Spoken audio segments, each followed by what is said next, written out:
आज हम अपना लेक्चर आगे बढ़ाते हैं। जस्ट उस दिन चार्ज को डिफाइन किया था और उसकी यूनिट्स, बस यही हमने देखा था क्या है क्या नहीं, है ना। अब इसमें दो बेसिक चीजें आ चुकी हैं। प्लस वन में आप पढ़ते हो मास, और अब प्लस टू में स्टार्ट किया आपने चार्ज। तो चार्ज और मास में बेसिकली क्या डिफरेंस है, हम एक बार उस चीज पे चलते हैं। तो नेक्स्ट हेडिंग आप ही डाल लीजिए, differences between charge and mass.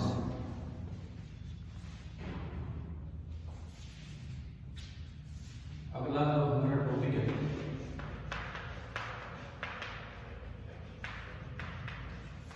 Differences between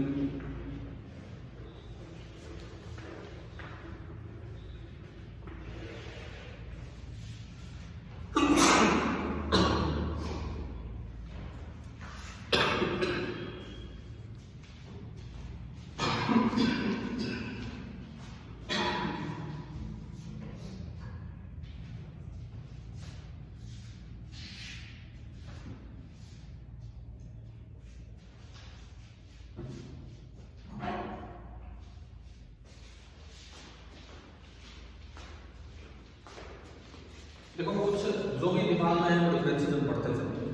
for example पहला डिफरेंस हम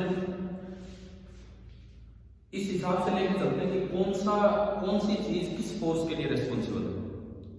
एक का होता है ग्रेविटेशनल फोर्स और एक आपका होता है इलेक्ट्रोमैग्नेटिक फोर्स। इलेक्ट्रोमैग्नेटिक के एग्जांपल उस दिन डिस्कस हुए थे, कॉन्टैक्ट फोर्स, फ्रिक्शन, टेंशन, ये सब है ना। तो इनमें से कौन सी प्रॉपर्टी तो ग्रेविटेशनल फोर्स के लिए रिस्पॉन्सिबल है और कौन सी इलेक्ट्रोमैग्नेटिक के लिए। अगर हम डिफरेंसेस ऐसे लिख लें तो ये भी ठीक रहेगा। पहले आप लिख लीजिए, एक साइड में ले रहा हूं चार्ज और एक साइड में लेके चल रहा हूं मास। पहला डिफरेंस है, चार्ज एक ऐसी प्रॉपर्टी है विच इज responsible for कौन से फोर्सेस,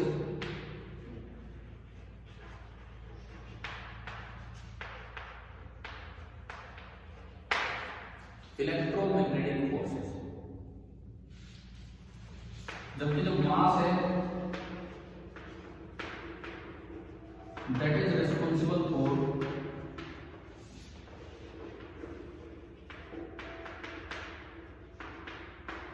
ग्रेविटेशनल फोर्स।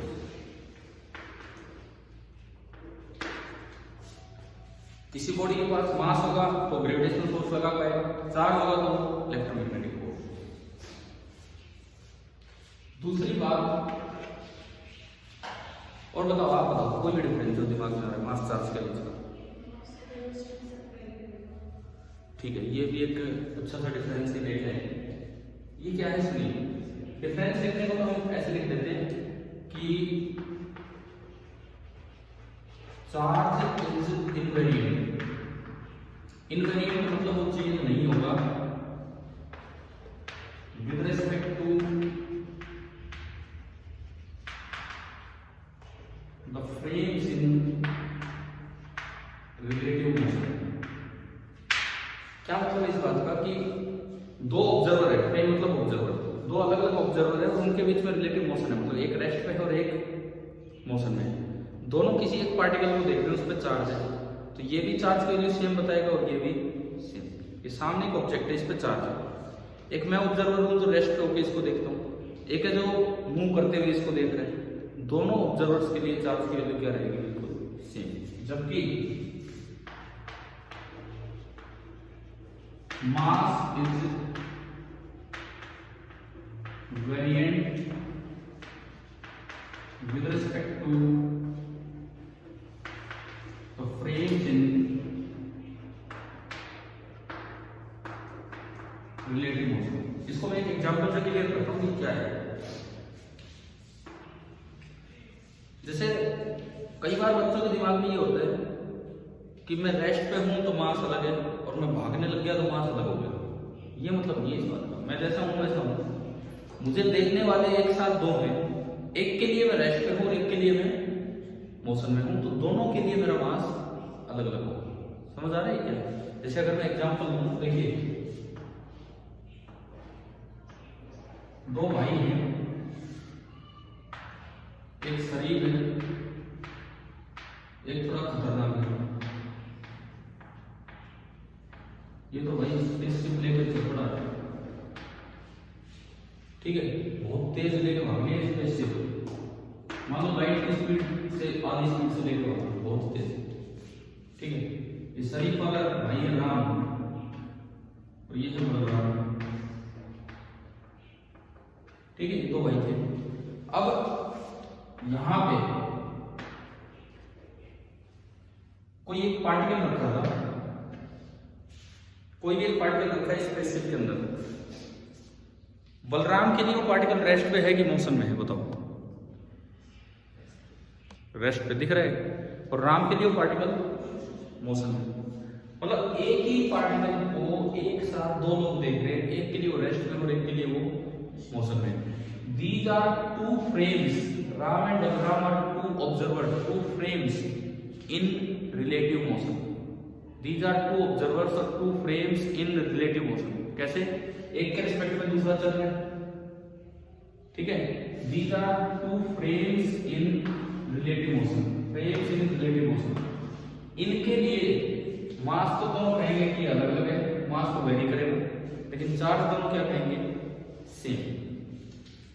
मान लो मैं इस पार्टिकल को थोड़ा एक्सप्लेन करूं, जो इधर वाला राम जो ऑब्जर्वर है उसके लिए ऑब्जेक्ट किसमें है? मोशन में। बलराम जो ऑब्जर्वर है उसके लिए ऑब्जेक्ट किसमें है? रेस्ट में। तो मैं इस एग्जांपल को क्लियर करने के लिए थोड़ा सा आगे प्रोसीड करता हूं।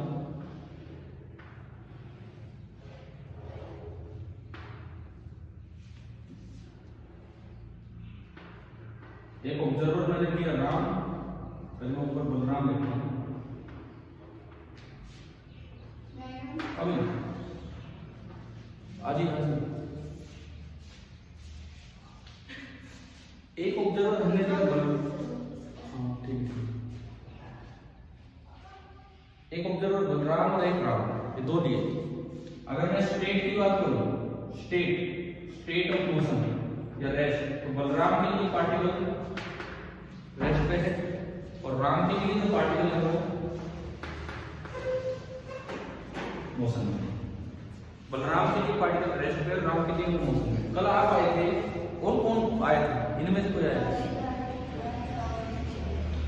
एक तो आप आए थे और एक, ठीक है, दो बच्चे और आए थे। आपने मैसेज देखा नहीं होगा शायद, ठीक है, चलो। तो अब देखो, अब किसके लिए क्या स्टेट होगी, हम उन चीजों पे चलते हैं। फॉर एग्जाम्पल, अगर मैं मास की बात करूं तो क्या राम और बलराम दोनों इस पार्टिकल का मास सेम बताएंगे कि अलग बताएंगे? बताओ, इस प्रॉपर्टी को पढ़ो। अलग बताएंगे, बिल्कुल अलग बताएंगे। ये बात एल्बर्ट आइंस्टीन ने बता के दी थी हमें। कैसे बताएंगे? सुनो, बलराम कहेगा इसका मास रेस्ट मास है, क्योंकि बलराम के लिए पार्टिकल किस पे है? रेस्ट है। बलराम के लिए तो इसका मास हो जाएगा m0, इसे बोलते हैं रेस्ट मास। जबकि राम के लिए मास थोड़ा ज्यादा होगा और राम इसकी वैल्यू देगा गामा टाइम्स m0। अब गामा क्या होता है? गामा एक फैक्टर होता है 1/√1 माइनस v²/c²। v ये है, c is the speed of light in vacuum. इस फॉर्मूले का डेरिवेशन एल्बर्ट आइंस्टीन ने दिखाया था हमें स्पेशल थ्योरी ऑफ रिलेटिविटी में। अभी हम उस पर नहीं जा रहे हैं, अभी हम केवल डिफरेंसेस इन शॉर्ट याद कर रहे हैं, डिफरेंसेस इन शॉर्ट, ठीक है। मतलब बलराम को मास कम दिखेगा, राम को इसका मास ज्यादा दिखेगा। ये गामा जो होता है ना, ये 1 से बड़ा होता है। कभी कभी किसी क्लास में +1 एनसीईआरटी में आता है, स्टार्टिंग में डायमेंशन वाले चैप्टर में ये फॉर्मूला पढ़ा है, m बराबर m0/√1 माइनस v²/c²। ये आज तक नहीं देखा है।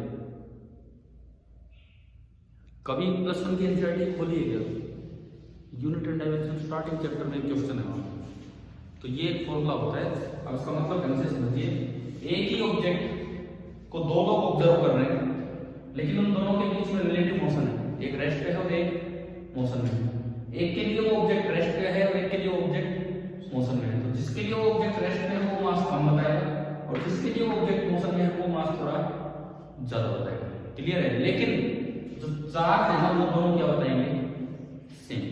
अगर मैं इसकी चार्ज की और बात करूं, अगर मैं इसकी चार्ज की और बात करूं तो ये भी चार्ज क्यू नॉट ही बताएगा और ये भी चार्ज क्यू नॉट ही बताएगा। तो ये बताओ क्या डिफरेंस क्लियर हो रहा है क्या मास और चार्ज के बीच का? अब इन्होंने ये बोला था मास इंक्रीजेज विद स्पीड, उसको थोड़ा सा और क्लियर कर दीजिए। इसका ये मतलब ये कि मैं रुका हुआ था, मेरा मास कम था और मैं भागने लग गया तो मास बढ़ गया। इसका मतलब ये है उसी वक्त मैं जैसा था वैसा था, दो अलग अलग ऑब्जर्वर मुझे ऑब्जर्व कर रहे थे। एक के लिए मैं रेस्ट पे था, एक के लिए मैं मोशन में था, एक के लिए मैं और तेज मोशन में था। तो जिसके लिए मैं सबसे ज्यादा तेज मोशन में होगा उसके लिए मेरा मास सबसे ज्यादा होगा, जिसके लिए मैं रेस्ट पे हूं उसको लगेगा कि मेरा मास कम है। यानी कि मास ऑब्जर्वर पे डिपेंड करता है कि कौन ऑब्जर्वर है, कैसा मास। कई बात समझ आ गई है?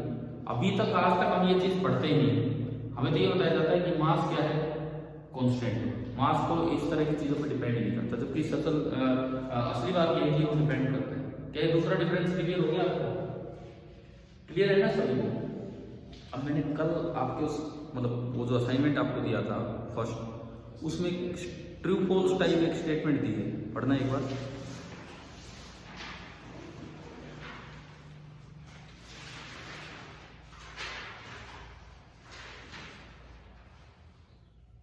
कौन सा सवाल है? सेकंड। क्या लिखा है इसमें? स्टेटमेंट क्या है? Mass length and time depend on the state of rest और motion but charge does not depend. मतलब ऑब्जर्वर पे मास भी, लेंथ भी, टाइम भी, सारी चीजें डिपेंड करती है, लेकिन चार्ज डिपेंड नहीं करते। बिल्कुल सही है ये बात। अब मैं एक और होमवर्क आपको दे रहा हूं यहीं पे। मैंने एक की डिपेंडेंस बता दी, मास दिखा दिया कैसे डिपेंड कर रहा है। मास इंक्रीज हो रहा है कि डिक्रीज हो रहा है? अगर आपकी वेलोसिटी बढ़ती दिख रही है तो, अगर ऑब्जर्वर के लिए आपकी वेलोसिटी बढ़ती दिख रही है तो मास उसके लिए इंक्रीज हो रहा है कि डिक्रीज? इंक्रीज। समझ आया? ये वैसे तो थ्योरी ऑफ रिलेटिविटी की पार्ट है, लेकिन यहाँ +2 क्लास में जस्ट रिजल्ट्स पूछ लिए जाते हैं इंक्रीज डिक्रीज वाले। तो ये स्टेटमेंट ट्रू है, लेकिन अब आपको ये बताना है कि टाइम और लेंथ वो कैसे ऑब्जर्वर पे डिपेंड करते हैं। समझ आ गई? ठीक है, एक बार एनसीईआरटी बुक दिखाना।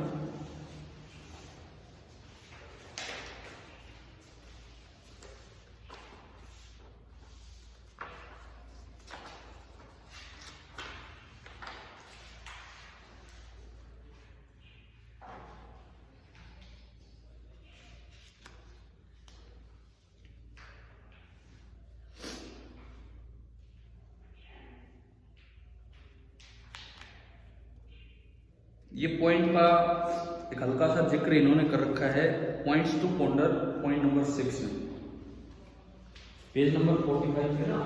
Points to ponder point number 6 में इस पॉइंट का जिक्र हो रखा है। तो ये क्वेश्चन कहीं भी आ सकता है। मैंने उसमें थोड़ा लेंथ और टाइम और ऐड कर दिया, उन्होंने बस 4 और 5 का बताया है। तो एक बार ये बताओ क्या एग्जाम्पल क्लियर है? आप थोड़ा लेट आए हो, मैं दोबारा रिपीट कर देता हूँ क्या हुआ है।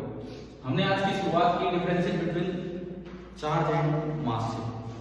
तो चार्ज और मास के बीच में पहला डिफरेंस तो बड़ा बेसिक सा है।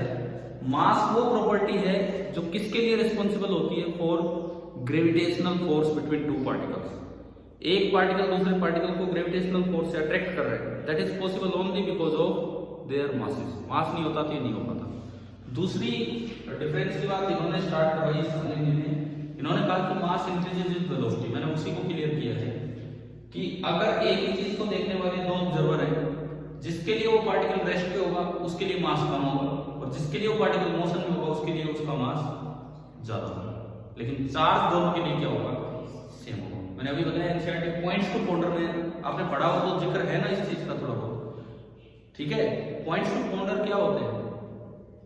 पॉन्डर मतलब कुछ सोचने विचारने लायक पॉइंट, मतलब कुछ बहुत अच्छे पॉइंट्स, उनको बोला गया है पॉइंट्स टू पॉन्डर, जो बुक में आती है। समझ आ गया पूरा? अब ये एमसीक्यू बन के कैसे आ सकता है? ये वाला जो स्टेटमेंट है, which of the following quantities does not depend on the observer. 4 option दे दिए, mass, length, time and charge. कौन डिपेंड कर रहे हैं? मास, लेंथ और टाइम तो डिपेंड करेंगे, कौन नहीं कर रहे? चार्ज लेगा। समझ रहा है?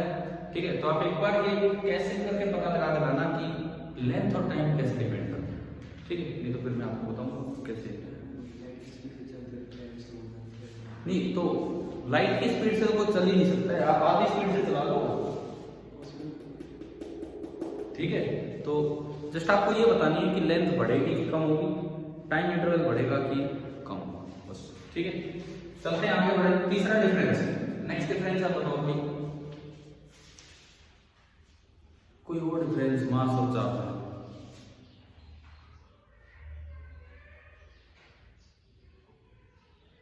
कोई भी और डिफरेंस जो दिमाग में है।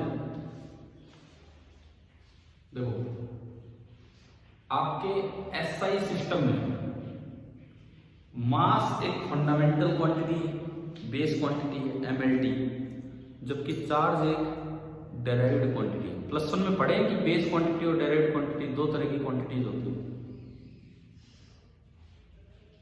तो यार देखो थोड़ा बहुत तो पढ़ा होगा हमने +1 में कहीं, तो ये तो शुरुआत है, बताओ तो पढ़ा है। तो एसआई सिस्टम में कितनी बेस क्वांटिटी है?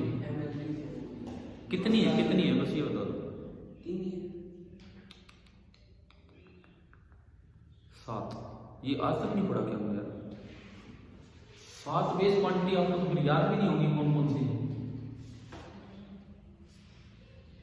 ये भी आपका होमवर्क है, अपने घर से कम 7 बेस क्वांटिटी देख के आना क्या है क्या नहीं। देखो यार ये तो बहुत भारी गलती हो रही है, कम से कम सुधार कीजिए, पूरा साल है ना। और मैं आपको बताऊं, मेरे पढ़ाने से कुछ नहीं होगा, आपके पढ़ने से होगा जो कुछ होगा। आपको ही पढ़ना होगा, मैं तो कितनी बार पढ़ा दूं कोई फर्क नहीं पड़ने वाला है। आप नहीं पढ़ोगे तो कुछ भी नहीं होने वाला है। अपना टाइम बचाओ, पढ़ो, वो ज्यादा जरूरी है। कैसे भी करके स्कूल में टाइम मिलता है, स्कूल में पढ़िए। आप लोग अपने स्कूल में जाते हो, आपको गेम पीरियड चाहिए, आपको फ्री पीरियड चाहिए घूमने के लिए, और कैसे भी करके टाइम पास करते रहते। बस में आएंगे जाएंगे, 1-1 घंटा उनमें लग रहा है, वो भी टाइम पास। तो यार उन चीजों को बचाओ ना, कैसे भी करके। आप बस में आते हो, स्कूल बस में, छोड़ो और फालतू की बातें, अपना आंख बंद करके बैठ जाओ, जस्ट रिकॉल करने की कोशिश किया करो कि आज किस लेक्चर में क्या पढ़ाया गया, कितना आप रिकॉल कर पाते हो, मतलब बिना कॉपी किताब के। बस में यूं दिखाना थोड़ी किसी को कि मैं पढ़ के जा रहा हूँ, तो फिर सब मजे लेने लग जाएंगे कि भाई ये देखो ये। तो अब अपना चुपचाप बैठा करो, लेकिन एक लेक्चर सोचा करो कि आज क्या हुआ है, क्या अपने आप मन बनेगा घर आके पढ़ने का।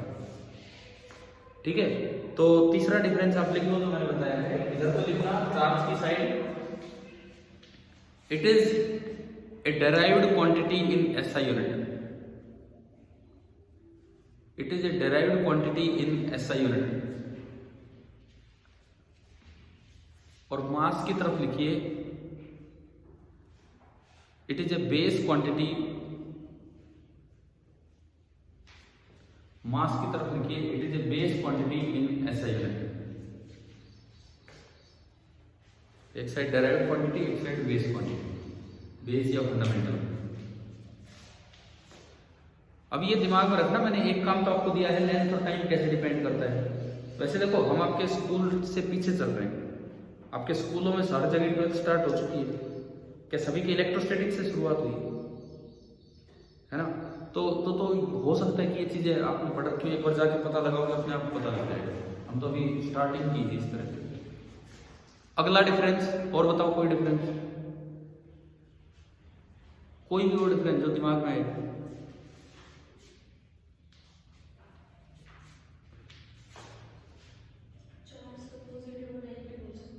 ठीक है, मास केवल एक ही टाइप का होता है, ओनली पॉजिटिव। नेगेटिव मास की कोई एग्जिस्टेंस नहीं है। जबकि चार्ज 2 तरह के होते हैं, 2 तरह के चार्ज होते हैं। किसने बताया था? मैंने बताया था आपको, तो मैंने बताया था उस दिन, लेकिन किसने बताया था? डॉक्टर विलियम गिलबर्ट ने कहा था कि वर्ड चार्ज यूज किया। ड्यूफे एक साइंटिस्ट थे जिन्होंने 2 तरह के चार्ज नहीं बताया था। बेंजामिन फ्रैंकलिन ने उनको सिंबल दिए थे, एल्जेब्रिक साइन, प्लस और माइनस। समझ में आ रहा है? ये था। तो ये डिफरेंस अगला डाल दो आप, नंबर 4 चार्ज वाली साइड लिखिए, it is of 2 types. Charge वाली साइड आप लिखिए, it is of 2 types. Bracket में लिख दो positive and negative, positive and negative. Mass वाली साइड लिखिए, it is only positive, it is only positive, और कोई difference.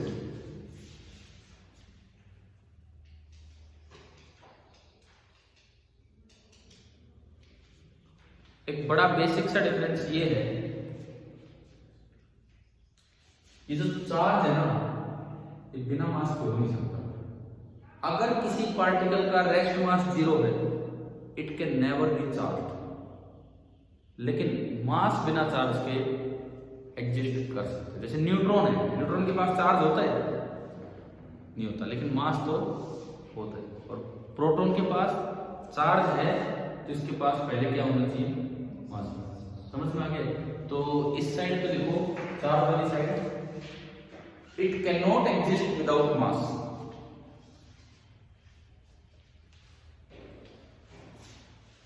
It can not exist without mass.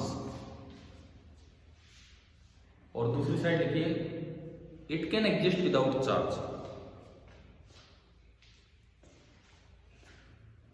It can exist without charge.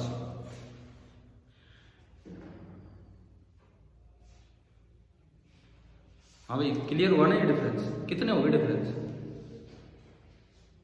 5। और कोई एक आधा? तो यूं तो सोचते चलेंगे, आते चलेंगे। कोई ऐसा नहीं है कि मैं पहले से प्लान करके आया हुआ ये 5 लिखवाने हैं। जस्ट हम चल रहे आगे, आप सोचो कोई और डिफरेंस सोचिए। हो सकता है बनते बनते 10 बन जाए। हमें एक और कोई बस,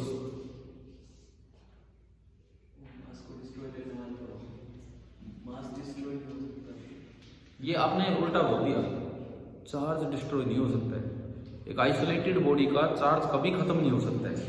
चार्ज कभी भी खत्म नहीं हो सकता है। जितना चार्ज पहले था उतना ही बाद में रहेगा, अगर बाहर से कोई कनेक्शन नहीं है तो। मास डिस्ट्रॉय हो सकता है। क्या आप सभी ने, क्या आज तक ये इक्वेशन कभी सुनी नहीं? E बराबर mc स्क्वायर, सबने सुन रखी है। बच्चे टी शर्ट ले आते हैं E बराबर mc स्क्वायर की, जैसे यही आइंस्टीन घूम रहे भैया मार्केट में। तो वो क्या है? वो आइंस्टीन ने यही तो कहा था कि मास can be converted into energy, mass can be destroyed. तो ये अगला डिफरेंस बन गया। देखो अब इन्होंने शुरुआत की, मेरे दिमाग में नहीं था। क्या है ये डिफरेंस? बताओ क्या बनेगा? क्या बनेगा ये? इस साइड क्या लिखिए? Charge for an isolated system, for an isolated system the total charge remains conserved. The total charge remains conserved. लेकिन इसमें मैं एक बात ऐड करूंगा, सुनो। क्या total number of charge particles भी कंजर्व रहते हैं आइसोलेटेड सिस्टम में? नहीं। कारण कई बार क्या होता है, जितना पॉजिटिव चार्ज बना उतना ही अंदर क्या जनरेट हो जाता है? नेगेटिव चार्ज पार्टिकल जनरेट हो जाते हैं, लेकिन टोटल चार्ज क्या रहेगा? कांस्टेंट। कई बार चार्ज पार्टिकल खत्म हो जाते हैं, लेकिन टोटल चार्ज क्या रहेगा? कांस्टेंट। इसमें लिख दो ऑल्दो, इसी लाइन में, although the number of charge particles may vary, although the number of charged particles may vary.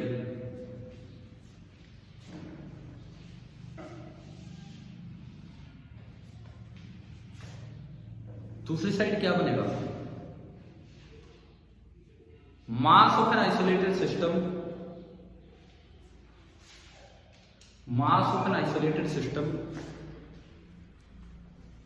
is not conserved, mass of an isolated system is not conserved and can be converted into energy, and can be converted into energy.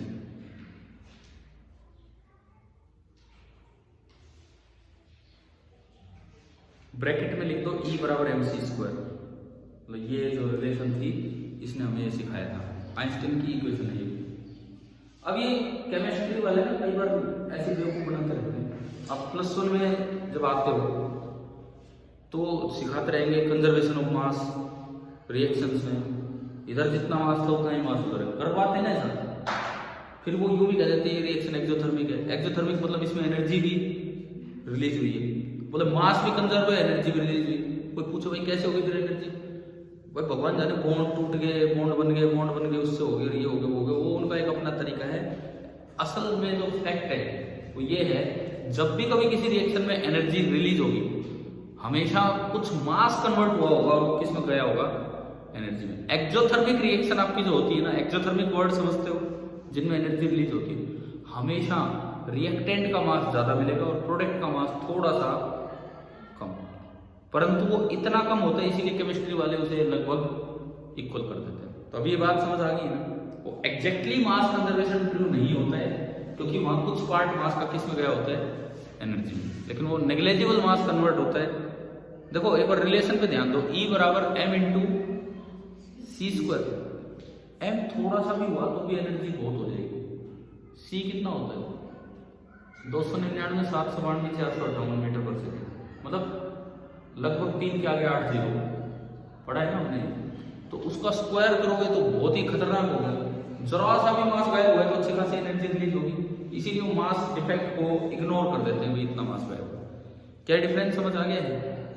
और बताओ, और कोई difference? ये तो बढ़ते ही जा रहे हैं, कोई और डिफरेंस, कोई भी और?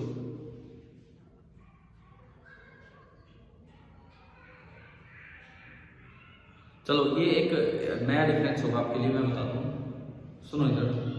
नया क्यों होगा यार, 11वीं करके तो आए हो। रदरफोर्ड मॉडल फेल किया था केमिस्ट्री में, क्यों फेल हुआ था बताना? रदरफोर्ड ने बताया कि इलेक्ट्रॉन घूमते रहते हैं, है ना, न्यूक्लियस के चारों तरफ। उस समय मैक्सवेल की थ्योरी आ चुकी थी। मैक्सवेल ने बताया कि अगर किसी चार्ज में एक्सेलरेशन होगा तो उसमें से उसकी एनर्जी बाहर निकलेगी in the form of EM waves, electromagnetic waves. तो लगातार अगर एनर्जी निकलेगी वो तो घूम के गिर जाएगा उसमें, एटम खत्म। ये था, तो हम उसको फेल नहीं कर रहे, उस मॉडल पे नहीं जा रहे। वहां जो बात बताई गई थी उस पर आते हैं। अगर चार्ज है और वो एक्सेलरेट कर रहा है तो उसमें से क्या बाहर निकलती है, energy in the form of electromagnetic waves, EM wave. जबकि ओनली मास है, चार्ज नहीं है, तो चाहे एक्सेलरेट करे चाहे यूनिफॉर्मली चले, कोई एनर्जी बाहर नहीं है। तो लिखे हम ये वाला, अभी इस साइड लिख लो, चार्ज में accelerated charge, accelerated charge radiates, accelerated charge radiates EM waves in the form of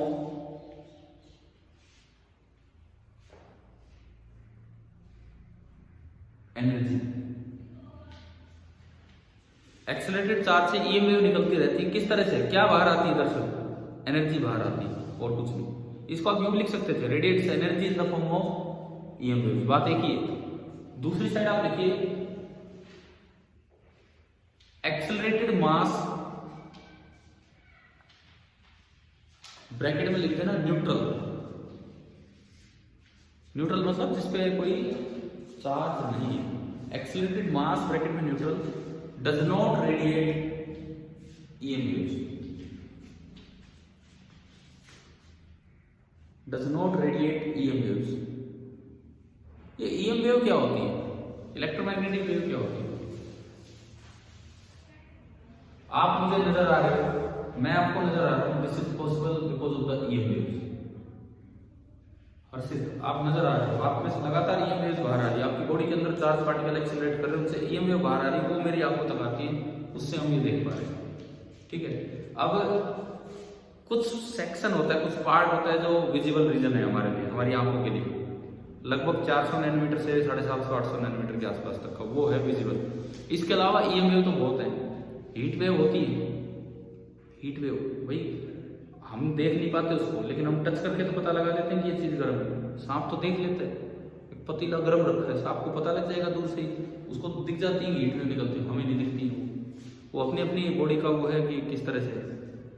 ठीक है, तो ये सारी की सारी ईएम वेव्स हैं, और ये आपके 12th क्लास में एनसीईआरटी पार्ट फर्स्ट का लास्ट चैप्टर का नाम देखो एक बार क्या है। NCERT part first chapter number 8 होगा शायद, उसका नाम बताओ क्या है? Electromagnetic wave. तो समझ लो, हमें तो डिटेल में पढ़ना है, पूरा चैप्टर बना के पढ़ना है ये वाला। चलो भाई, कितने 6-7 डिफरेंस हो गए ना, है ना, होने को और हो जाए पता नहीं मुझे, लेकिन बहुत है इतने। एक बार स्टार्टिंग हुई है कि चार्ज और मास में क्या डिफरेंस है। क्लियर हुआ यहाँ तक? ठीक है, हम यूनिट्स ऑफ चार्ज पढ़ चुके हैं, चार्ज और मास के डिफरेंस पढ़ चुके हैं। अब थोड़ा आगे चलते हैं। यहाँ पे एक डिफरेंस में आया कि मास कंजर्व नहीं है, ये वाला नहीं है, तो बोर्ड पे कुछ और लिखा हुआ है, मास can be converted into energy. ये मतलब ये जो एक्सपेरिमेंट करते हैं ना, एक एक चीज जज कर लेते हैं क्या है क्या नहीं। बहुत छोटी छोटी चीजें ट्राई कर लेते हैं। कैसे? इन्होंने क्या किया, एक एटम बम नहीं, एटम बम तो बहुत खतरनाक है, नॉर्मल सा कोई बम लिया और उसको एक्सप्लोड किया एक बंद कमरे में, मतलब इतना कि वो कमरा ना फटे इस तरह से। ठीक है, एक्सप्लोजन से पहले उसका मास देखा बम का, एक्सप्लोजन के बाद जितना गर्दा था उस बंद कमरे में, सारा झाड़ू झाड़ू से कैसे करके इकट्ठा किया, पता नहीं क्या क्या करते रहते साइंटिस्ट, सारा इकट्ठा करके उसको मेजर किया, पाया कि वो मास थोड़ा सा कम है कि ज्यादा है, बताओ? कम है। और कोई सोचे चिपक रहा होगा, नहीं, उन्होंने सारा खींच लिया कैसे करके, फिर भी वो मास कम था। कहाँ गया? जब वो बम फटा होगा तो कुछ मास किस में कन्वर्ट हुआ होगा? एनर्जी में, है ना? तो उन्होंने ये चीज कंफर्म कर दी कि मास can be converted into energy. Clear है? इस तरह से पूरे एक्सपेरिमेंट होते हैं। अब देखो एक छोटी सी बात, जैसे मैंने उस दिन भी जिक्र किया था कि नहीं किया था, ये ड्रॉप करने वाली बात नहीं, आपकी क्लास में नॉर्थ साउथ ईस्ट वेस्ट का जिक्र हुआ था, ये वाली बात नहीं होती। देखो कितना कितना ध्यान रखते हैं साइंटिस्ट लोग। मान लो मैं इस चीज को ड्रॉप करूँ 20 मीटर हाइट से, मैं ड्रॉप करूँ 20 मीटर हाइट से, ये 20 मीटर नहीं है, ये तो कम है थोड़ी ऊंचाई से। तो यूं बताओ, मैंने केवल अगर फेंका होता तो कहीं साइड में जाता। मान लो आपकी तरह में देखो, ये नॉर्थ है, ये ईस्ट है, वेस्ट है और साउथ। मैंने ये नॉर्थ की तरफ मूव करके और यूं इसको ड्रॉप किया, तो यूं बताओ फेंका नहीं, मैंने इधर उधर नहीं, तो क्या ये बिल्कुल उसके वर्टिकली डाउन पॉइंट पे जाके टकराएगा या थोड़ा आगे पीछे या थोड़ा इधर उधर जाएगा? बताओ थोड़ा जोर से बोला करो। मैंने इसको छोड़ दिया तो बिल्कुल जो इसके नीचे पॉइंट है वहीं टकराएगा या थोड़ा इधर उधर या थोड़ा आगे पीछे जाएगा? एक तो होता है प्रोजेक्टाइल, इसमें मैं थ्रो ही कर रहा हूँ, मैंने ईस्ट की तरफ प्रोजेक्ट किया तो उधर जाएगा, नॉर्थ की तरफ प्रोजेक्ट किया उधर, साउथ की तरफ इधर, वेस्ट की तरफ इधर। एक मैं कह रहा हूँ मैंने ड्रॉप किया, इस वक्त ये पार्टिकल सीधा यहीं आएगा या थोड़ा इधर उधर कहीं जाएगा? कोई एयर नहीं है, एयर का मतलब नॉर्मल हवा नहीं चल रही है, एयर है, विंड नहीं है, ये कह रहा हूँ। यहीं गिरेगा ना, हम तो यही पढ़ते यहीं गिरेगा। साइंटिस्ट लोगों ने खूब एक्सपेरिमेंट कर करके देखे थे, पाया कि 20 मीटर की हाइट से गिराते तो लगभग 2 मिलीमीटर वो ईस्ट की तरफ हर बार गिर रहे। अब 20 मीटर की हाइट पे 2 मिलीमीटर तो बहुत थोड़ा है, परंतु ये इतना इंपॉर्टेंट था उनके लिए। क्यों जरूरी था? वो रोटेशन की वजह से, धरती के रोटेशन की वजह से थोड़ा ईस्ट की तरफ गिर रहे। आप ड्रॉप करोगे ना, अर्थ रोटेट करती है वेस्ट ईस्ट, तो थोड़ा सा ईस्ट की तरफ जाके गिर रहे, ये होता है। लेकिन ये इतना जरूरी था ये पता लगाना। वो क्या हुआ, एक बार जैसे मिसाइल होते हैं अटैक करने के लिए, ठीक है, खूब हिसाब किताब लगा के मिसाइल छोड़ा गया, वो फेंकना किसी शहर पे था, चला गया किसी शहर पे, बोले यार ये क्या हो गया? तो फिर उन्होंने देखा धरती भी तो रोटेट करती है, अगर 20 मीटर से 2 mm का फर्क पड़ गया तो कई किलोमीटर से तो कई मीटर का फर्क पड़ जाएगा। समझ रहे हो ना? तो ये छोटी छोटी चीजें बहुत ही ध्यान से देखनी होती है। तो इसीलिए अगला जो पार्ट हम पढ़ रहे हैं, conservation of charge, next heading आप बता रहे, कंजर्वेशन ऑफ चार्ज।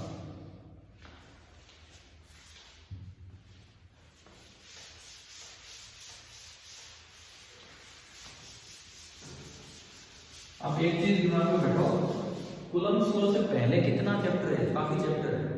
अक्सर बच्चा क्या करता है, मिस्टेक ये हो जाती है, वो सोचता है पहला टॉपिक ही कूलम्ब्स लॉ है, 2 मिनट चार्ज पढ़ा, उसके बाद सीधा कूलम्ब्स लॉ पे स्टार्ट हो जाता है और उसके सवाल लेके बैठ जाता है। इन पे भी तो बहुत ऑब्जेक्टिव बन के आते रहते हैं, ये भी तो चीज हमें करनी सारी। कंजर्वेशन ऑफ चार्ज, और क्या आपके सिलेबस में अलग से लिखा है कि नहीं? कंजर्वेशन ऑफ चार्ज सिलेबस है आपके पास, देखो एक बार दे रखा है ना, वैसे तो हमें पढ़ना ही है, समझना है। देखिए केवल इतनी सी बात पर कई सवाल बन जाते हैं, तो उनको हम समझते हैं। ये एक आइसोलेटेड सिस्टम है,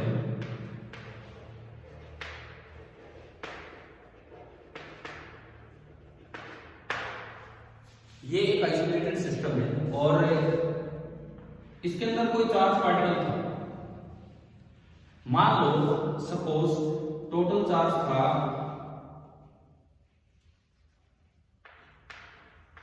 10 कूलम। अब हो सकता है कि इसके अंदर चार्ज पार्टिकल बन जाए, हो सकता है खत्म हो जाए, वो मैं नहीं कह रहा। मैंने बात लिखवाया था although number of charge particles में वेरी बताया था ना। लेकिन अगर 2 कूलम बना है तो साथ में क्या बनेगा, -2। कुछ ऐसा हुआ होगा कि 2 कूलम चार्ज बना है तो साथ में -2 होगा। अगर 2 कूलम खत्म हुआ है तो -2 कूलम खत्म होगा, यानी कि टोटल चार्ज क्या रहेगा 10 ही रहने वाला है। अगर 2 कूलम बन गया तो पॉजिटिव चार्ज तो कितना होगा 12 कूलम, लेकिन नेगेटिव चार्ज कितना है -2। अभी भी टोटल चार्ज कितना है 10 कूलम नहीं है। इसका मतलब पहली बात ये कि चार्जेस कैन बी, ये आइसोलेटेड सिस्टम के लिए जिसको आप बाहर से सप्लाई नहीं दे सकते, चार्जेस कैन बी जनरेटेड और destroyed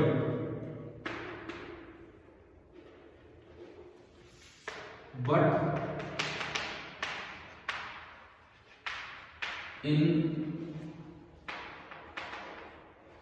equal and opposite pairs. Charges can be generated और destroyed but in equal and opposite pair. मतलब जनरेट होंगे तब भी इक्वल एंड अपोजिट पेयर, +2 बना तो -2, डिस्ट्रॉय होगा तब भी इक्वल एंड अपोजिट पेयर, ताकि टोटल चार्ज क्या रहे कांस्टेंट रहे। अब पेज नंबर 2 देखो उस असाइनमेंट का एग्जांपल्स, पेज नंबर 2 देखिए, ऊपर क्या दिया गया है, चार्ज कंजर्वेशन के कुछ एग्जांपल्स दिए हैं। देखो इन एन आइसोलेटेड सिस्टम ये लिखता है total charges stay constant, total charge constant रहते हैं। That is in a close system charge can neither be created nor be destroyed, it is transferred from one body to another. हाँ उसके अंदर ऐसा हो सकता है, उसके अंदर इधर से उधर हो जाए। One can readily show that charge is conserved in the following process. इन्होंने 4 एग्जाम्पल मैंने आपको दिए हैं, यहाँ देखते हैं। पहला एग्जाम्पल, फर्स्ट एग्जाम्पल में एक केमिकल रिएक्शन लिखे, simple chemical reaction, Na positive और Cl नेगेटिव मिलके क्या बन गया NaCl। Na पॉजिटिव का मतलब है कि उसके पास एक इलेक्ट्रॉन की कमी है। अगर एक इलेक्ट्रॉन की कमी है तो प्रोटॉन ज्यादा है, एक प्रोटॉन ज्यादा है तो चार्ज होता है +E। E क्या होता है 1.6 × 10⁻⁻19 कूलम, पता है ना ये तो। Cl माइनस का मतलब है कि उसके पास एक इलेक्ट्रॉन एक्स्ट्रा है, एक इलेक्ट्रॉन एक्स्ट्रा है तो उस पर चार्ज कितना होगा -E। और बाद में नमक बन गया NaCl बन गया, NaCl कंपाउंड बन गया, क्या उस पर कोई चार्ज बचा है नहीं बचा। तो देखो इधर +E और -E था, टोटल चार्ज कितना था 0 था, बाद में कितना है 0, यानी कि चार्ज डिस्ट्रॉय हुआ है। इस सिस्टम में चार्ज डिस्ट्रॉय हुआ है लेकिन टोटल चार्ज चेंज नहीं हुआ, इक्वल एंड अपोजिट चार्ज है। दूसरा रेडियो एक्टिव डिके, देखो ये जो डिकेज होते हैं आप सब जानते हैं कि इलेक्ट्रॉन जो है वो न्यूक्लियस के अंदर नहीं पाया जाता है, हाँ पता है ना सभी। लेकिन पुरानी थ्योरी ये थी कि इलेक्ट्रॉन न्यूक्लियस के अंदर होता है, और उस थ्योरी का एक बेस पॉइंट क्या था, क्यों लोग ऐसा कह रहे थे। पहले पता नहीं था सिस्टम क्या है, तो न्यूक्लियस के अंदर माना गया इलेक्ट्रॉन भी होता है प्रोटॉन भी होती है, इस तरह से, ठीक है। उस समय न्यूट्रॉन की खोज हुई नहीं थी, तो कारण क्या माना जा रहा था कि न्यूक्लियस में से इलेक्ट्रॉन निकलते दिख रहे थे, न्यूक्लियस में से इलेक्ट्रॉन आ रहे हैं ये पता लग रहा था। वो क्यों आ रहे थे, वो इसलिए आ रहे थे क्योंकि एक रिएक्शन होती थी न्यूक्लियस के अंदर। क्या होती है, एक न्यूट्रॉन जैसी चीज है, न्यूट्रॉन पे मास तो 1 का फर्क डाल देता है लेकिन उस पर कोई चार्ज होता नहीं, नीचे हम चार्ज से डिनोट करते हैं और ऊपर मास है। एटॉमिक नंबर और मास नंबर ये चीजें पढ़ी हमने। एटॉमिक नंबर में तो चार्ज पार्टिकल फर्क डालते हैं, मास नंबर में न्यूट्रॉन और प्रोटॉन दोनों। तो न्यूट्रॉन कहीं आएगा तो क्या वो एटॉमिक नंबर में कोई फर्क डाल पाएगा, बताओ। एटॉमिक नंबर केवल नंबर ऑफ प्रोटॉन्स होते हैं, और मास नंबर क्या होते हैं, number of proton plus number of neutron. तो ये इसके नंबर है, एटॉमिक नंबर में कोई फर्क नहीं देगा, मास में 1 का फर्क देगा, ठीक है। ऐसा पाया गया कि न्यूक्लियस के अंदर एक प्रोसेस हो रही है जिसके अंदर न्यूट्रॉन अपने आप किस में कन्वर्ट हो रहे हैं, न्यूट्रॉन अपने आप किस में कन्वर्ट हो रहे हैं, प्रोटॉन में। अब प्रोटॉन बना तो मास नंबर को वो एक देगा अपनी तरफ से, लेकिन वो एटॉमिक नंबर भी एक ही देते हैं। मास नंबर एक, एटॉमिक नंबर एक। जैसे किसी चीज के अंदर एक न्यूट्रॉन खत्म होकर एक प्रोटॉन बन गया, तो उसके मास नंबर पे तो कोई फर्क ही नहीं पड़ा। एक न्यूट्रॉन खत्म हुआ तो मास नंबर एक कम होना चाहिए, लेकिन एक प्रोटॉन बन गया तो मास नंबर उतना ही फिर दोबारा हो गया। लेकिन एटॉमिक नंबर एक बढ़ गया। क्यों बढ़ गया एटॉमिक नंबर एक? न्यूट्रॉन से तो एटॉमिक नंबर में कोई फर्क नहीं आ रहा था, प्रोटॉन आते ही एटॉमिक नंबर एक। क्लियर हो रहा है? नहीं, केमिस्ट्री की बातें हैं। एटॉमिक नंबर, मास नंबर जो आप पढ़ते हैं नॉर्मल +1 10th 9th में, क्लियर है। लेकिन इस प्रोसेस में एक अनवांटेड इलेक्ट्रॉन जनरेट हो रहा है। क्या इलेक्ट्रॉन न्यूक्लियस के अंदर अलाउड है? नहीं। तो न्यूक्लियस उन इलेक्ट्रॉन को उठा उठा के बाहर फेंक रहा था। लोगों को लगा कि भाई न्यूक्लियस में से इलेक्ट्रॉन आ रहे हैं, तो गलत थ्योरी दे दी कि न्यूक्लियस के अंदर इलेक्ट्रॉन होते हैं। होते नहीं है, जैसे वो बनता है न्यूक्लियस उसको बाहर फेंक देते हैं। और इस प्रक्रिया के दौरान एक और पार्टिकल बाहर आ रहा था जिसको बोलते हैं एंटी न्यूट्रिनो। इस प्रोसेस के दौरान एक और पार्टिकल बाहर आ रहा था जिसको बोला जाता है एंटी न्यूट्रिनो। ये क्या है? इलेक्ट्रॉन। इसका नंबर होता है -1 ये 0 0। ये आपका प्रोटॉन और ये आपका न्यूट्रॉन। और इस डिके को नाम दिया जाता है बीटा डिके। ये डिटेल में आगे आएगा मॉडर्न फिजिक्स। मॉडर्न फिजिक्स में ये पार्ट आ गया है, अभी हम थोड़ा सा ही पढ़े यहाँ पे क्या है।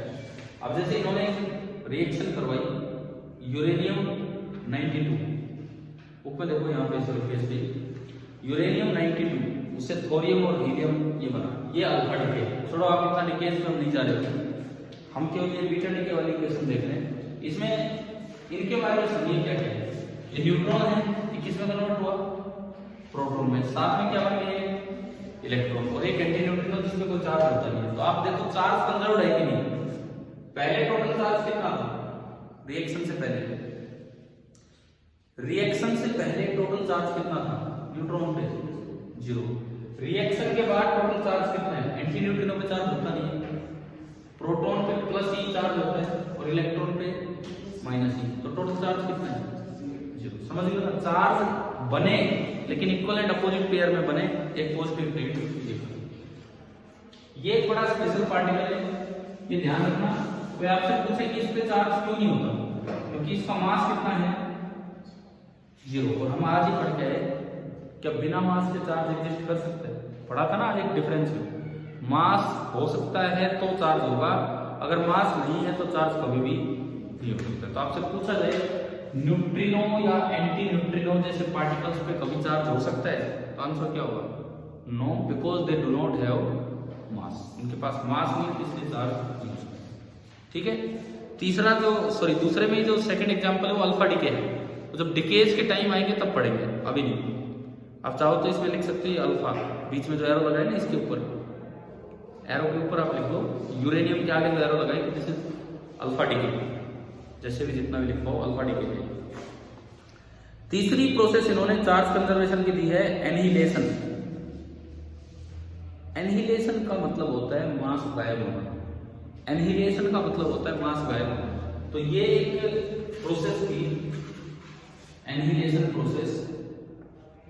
ये इलेक्ट्रॉन है, ये एक पॉजिट्रॉन के साथ मिलता है। अब ये पॉजिट्रॉन एक अलग चीज है, प्रोटॉन नहीं है, प्रोटॉन नहीं पॉजिट्रॉन है। पॉजिट्रॉन क्या होता है? जिसका मास तो इलेक्ट्रॉन जितना हो लेकिन चार्ज प्रोटॉन जितना।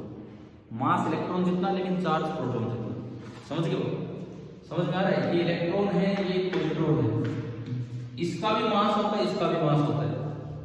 इसका मास इलेक्ट्रॉन का मास है, इसका मास भी उतना ही जितना इलेक्ट्रॉन का। दोनों मास मिलकर मासलेस हो जाते हैं, दोनों मास मिलकर मासलेस हो जाते हैं। और ये यहाँ पे क्या बना देते हैं? 2 gamma ray. Gamma ray EM wave का एक पार्ट है जिसका कोई मास नहीं होता। ठीक है। तो देखो क्या मास कंजर्व्ड है? क्या मास कंजर्व्ड है? इधर बताओ। इसका मास इलेक्ट्रॉन का मास, इसका मास इलेक्ट्रॉन का मास, इसका मास कोई मास ही नहीं है। तो क्या मास कंजर्व्ड है कि नहीं? इस रिएक्शन में नहीं है, बिल्कुल नहीं है। यहाँ दो इलेक्ट्रॉन के मास और वहां पे खुद मास नहीं, मास तो गायब हो गया, यानी कि मास तो एनर्जी में कन्वर्ट हो गया। क्या चार्ज कंजर्व है? इस पे कितना चार्ज है? माइनस ई, इस पे प्लस ई, दोनों कट के जीरो, उधर भी कोई चार्ज नहीं। चार्ज कंजर्व है लेकिन मास कंजर्व नहीं।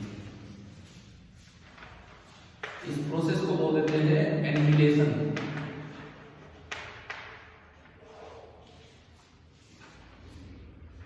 ये था आपका विटालिटी, ये आपका एनिहिलेशन, ठीक है। और चौथी बिल्कुल इससे अपोजिट प्रोसेस है पेयर प्रोडक्शन, इससे उल्टी। इन्होंने मिलकर गामा रे बनाई, कई बार गामा रे टूट के एक इलेक्ट्रॉन बना देती है और एक पॉजिट्रॉन। आप देखो आपकी इसी पेज पे दिया हुआ है, पेज पे दिया हुआ है, इसमें देख लो, बाद में कर लेना चाहिए। गामा रे से मिलके एक इलेक्ट्रॉन बन गया और एक पॉजिट्रॉन बन गया। तो गामा रे पे चार्ज था 0 और इलेक्ट्रॉन और पॉजिट्रॉन पे मिलके भी चार्ज कितना है? 0 ही है ना, दोनों कैंसिल आउट हो रहे हैं। यानी कि आपको कुछ एग्जांपल्स दिए गए हैं जिनमें टोटल चार्ज क्या है? कंजर्व, ठीक है। कुछ एग्जांपल्स दिए गए हैं जिनमें टोटल चार्ज कंजर्व है। लीजिए एक और एक पढ़ लेना यहां से, एक बार फिर से देख लेना।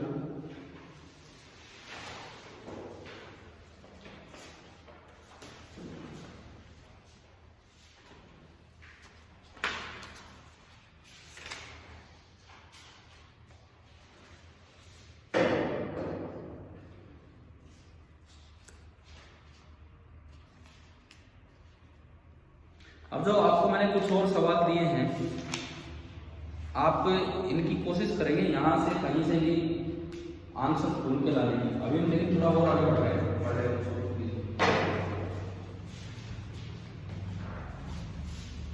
चलो इतना सब होने के बाद, कंजर्वेशन ऑफ चार्ज देखने के बाद,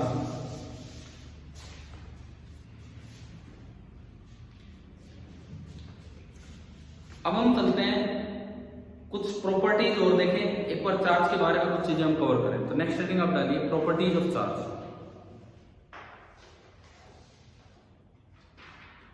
प्रॉपर्टीज ऑफ चार्ज,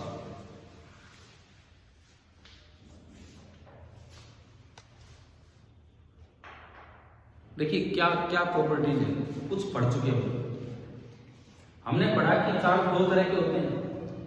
वहां से एक प्रॉपर्टी बनती है कि दो पॉजिटिव चार्ज अगर एक दूसरे के पास आए तो वो क्या करेंगे? एक दूसरे को रिपेल, और तो नेगेटिव आए रिपेल, और एक पॉजिटिव एक नेगेटिव आए तो अट्रैक्ट। तो पहली प्रॉपर्टी तो सिंपल ये लिख लो, लाइक चार्जेस रिपेल,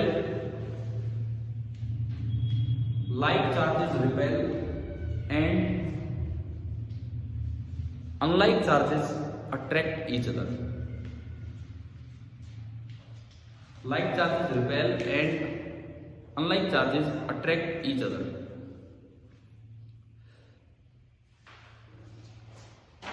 आसान सी प्रॉपर्टी है तो, ठीक है। दूसरी property, a charged object attracts a neutral object. A charged object attracts a neutral object.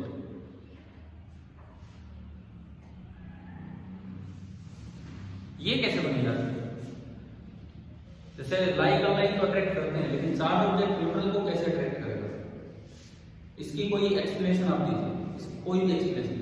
हमारी ये तो समझ आ रहा है कि हमने ये याद कर लिया पॉजिटिव और नेगेटिव क्या करते हैं? एक दूसरे को अट्रैक्ट करते हैं, लेकिन एक चार्ज ऑब्जेक्ट न्यूट्रल को कैसे ऑब्जेक्ट अट्रैक्ट करेगा? आप एक मिनट सोचिए, अभी जाना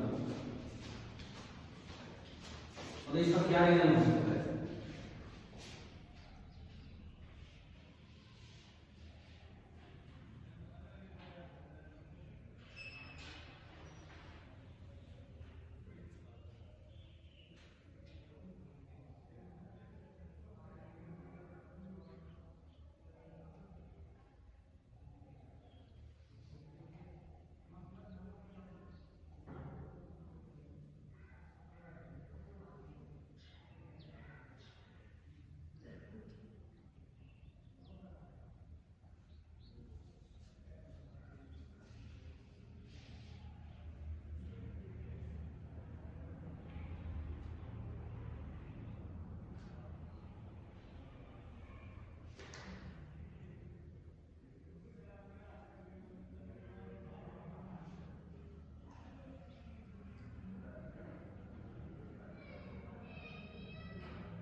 अभी बताओ इसका लॉजिक क्या है?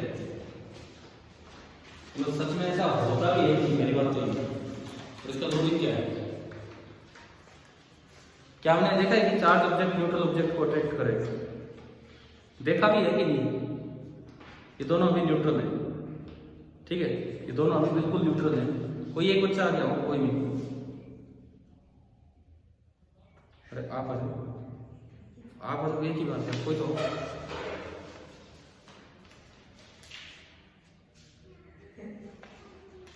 मैं खुद से ये पेपर पीसेज यहाँ डाल रहा हूँ, है ना? ये चार्ज नहीं है, ये तो बिल्कुल न्यूट्रल पीसेज है। क्या होगा? वो बच्चे आगे चार्ज में खेल देंगे। अरे आ जाओ, अंदर आ जाओ, कोई बात नहीं।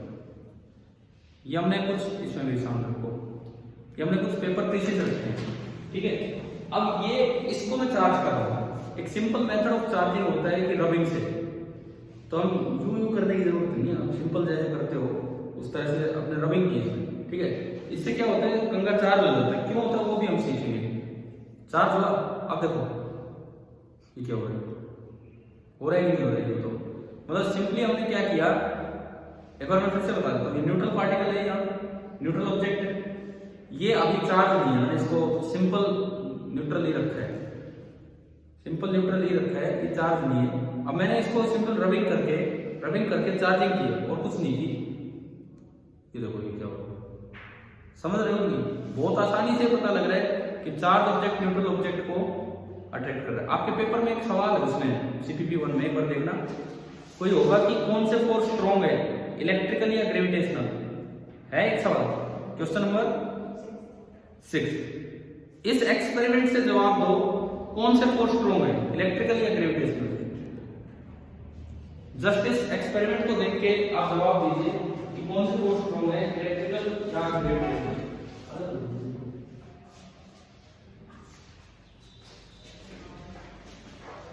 इलेक्ट्रिकल की ग्रेविटेशनल? देखो सुनो, एक बार फिर से सुन लीजिए। हमने इसको चार्ज किया, पेपर पीसेस पे दो तरह के फोर्स लग रहे होंगे। धरती खींच रही है, कौन सा फोर्स, ग्रेविटेशनल, और ये कौन सा लगा रहा है, इलेक्ट्रिकल। लेकिन ये उठ के किधर आ रहा है, ऊपर आ रहा है। इसका मतलब कौन सा फोर्स स्ट्रॉन्ग है, इलेक्ट्रिकल। पता लग गया ना हमें? लो थैंक यू, बैठ जाओ, क्लियर है। अब इसका रीजन क्या है, चार्ज ऑब्जेक्ट न्यूट्रल ऑब्जेक्ट को अट्रैक्ट करता क्यों है, इसका क्या कारण है? क्योंकि हम ये तो पढ़ते हैं कि पॉजिटिव नेगेटिव अट्रैक्ट करेंगे, लेकिन चार्ज न्यूट्रल को क्यों अट्रैक्ट करेगा, इसका क्या कारण है?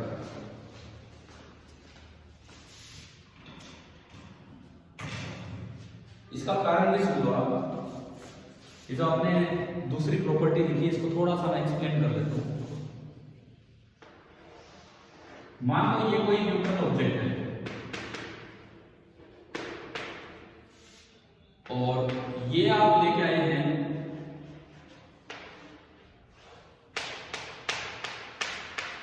चार्ज ऑब्जेक्ट, ठीक है। इस पे कैसे चार्ज है, पॉजिटिव। ये न्यूट्रल है तो इसके अंदर कुछ पॉजिटिव है और उतना ही क्या है, नेगेटिव। पॉजिटिव नेगेटिव दोनों बैठे हैं इसके अंदर। तो इस पॉजिटिव ने उसके नेगेटिव को अपनी तरफ थोड़ा खींच लिया होगा,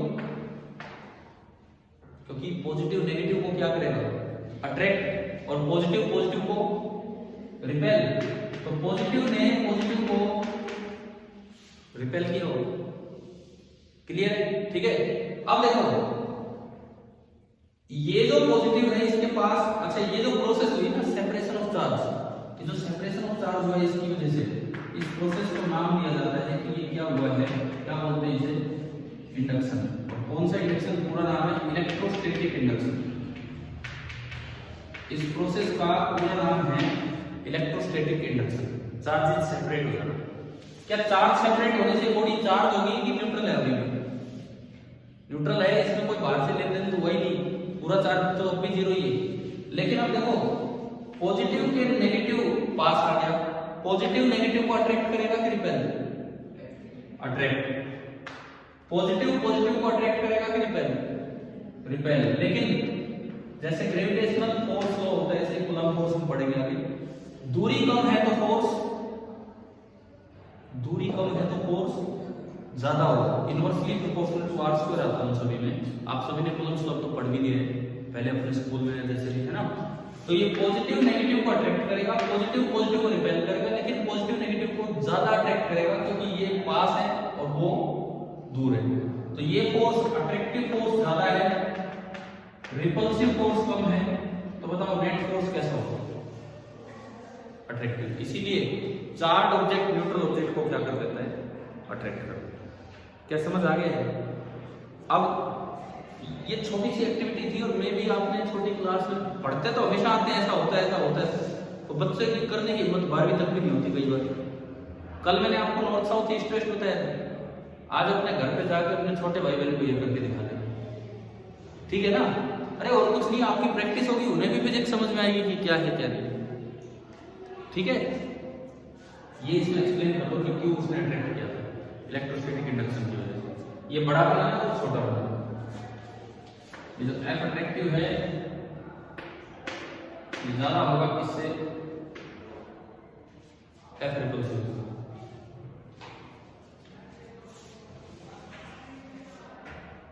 मैंने तो जिस दिन स्कूल में एक क्लास ली, ये वाली क्लास, उनको वहां भी एक्टिविटी करके दिखाई, फिर वहां दिक्कत यही कंगा कहां से लाए, तो मैंने एक पुराने जो टीचर है ना, थोड़े पुराने आदमी अपनी जेब में कंगा रखा करते थे, आजकल कोई नहीं रखता। हाँ, तो भाई मैं एक थोड़े सीनियर टीचर के पास गया, उनका सर कोई फॉर्म वगैरह आप रखते हो? हाँ रखता हूँ।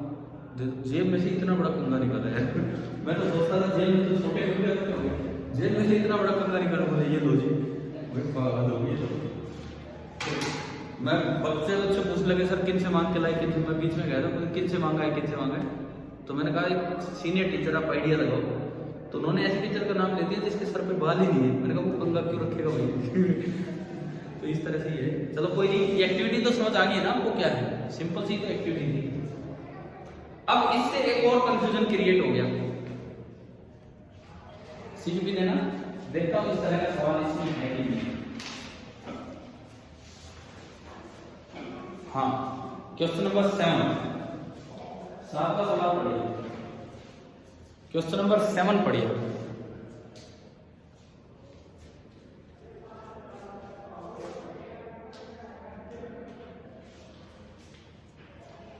क्या पूछना चाह रहे हैं उसने?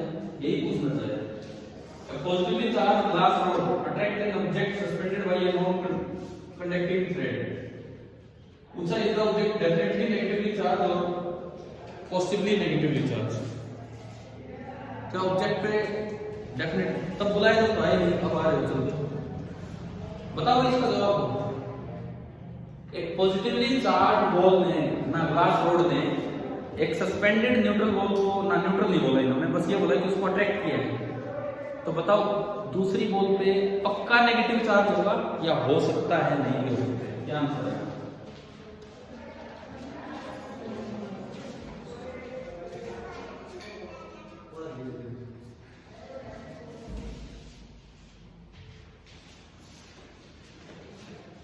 बताओ यार, अभी तो पढ़ा है इसके हिसाब से पॉसिबली, क्योंकि अट्रैक्शन अपोजिट चार्ज के लिए भी होता है, अट्रैक्शन न्यूट्रल बॉडी के लिए होता है, रिपल्सन केवल सेम चार्ज के लिए होता है।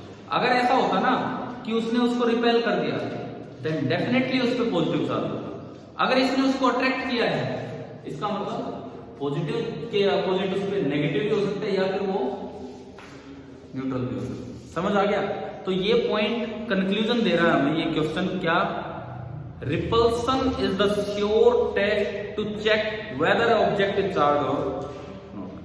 अट्रैक्शन से आप नहीं बता सकते कि वो चार्ज था कि नहीं, क्योंकि अट्रैक्ट तो न्यूट्रल बॉडी भी हो जाती है, लेकिन रिपेल तभी होगी जब दोनों पे एक जैसा चार्ज हो। देखिए पॉइंट उस क्वेश्चन के साथ लिख लो, चाहिए अलग से लिख लो, चाहिए अपनी कॉपी में लिख लो, कैसे भी। Repulsion is the sure test, repulsion is the sure test to check, repulsion is the sure test to check whether an object is charged or not,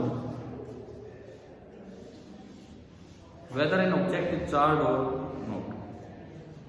ठीक है, प्रॉपर्टीज में कितनी प्रॉपर्टी हमने लिखी है अभी तक? 2, एक तो लाइक अनलाइक का अट्रैक्शन रिपल्सन, एक ये इंडक्शन वाली बात, ठीक है।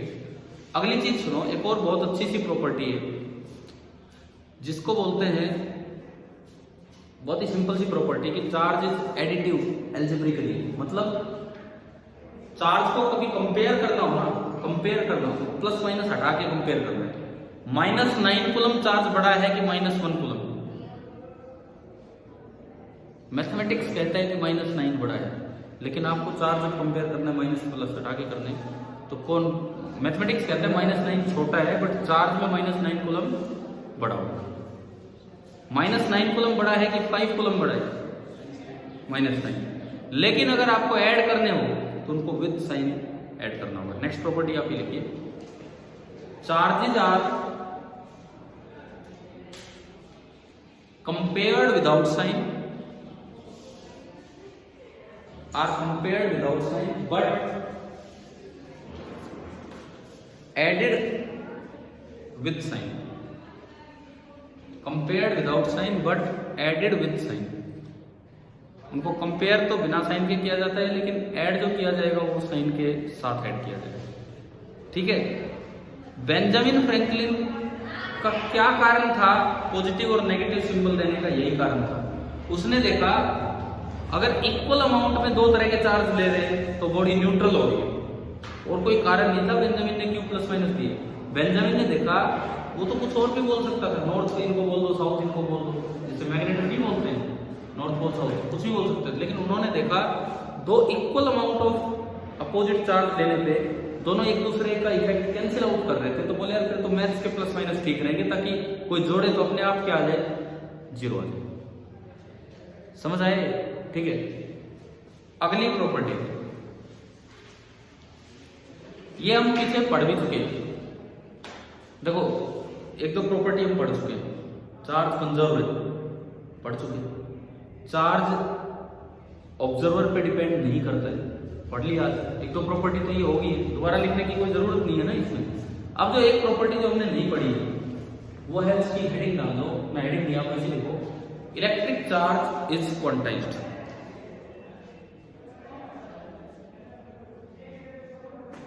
Electric charge is quantized. अब तुम्हें कंगा चार्ज करना आता है? आता है?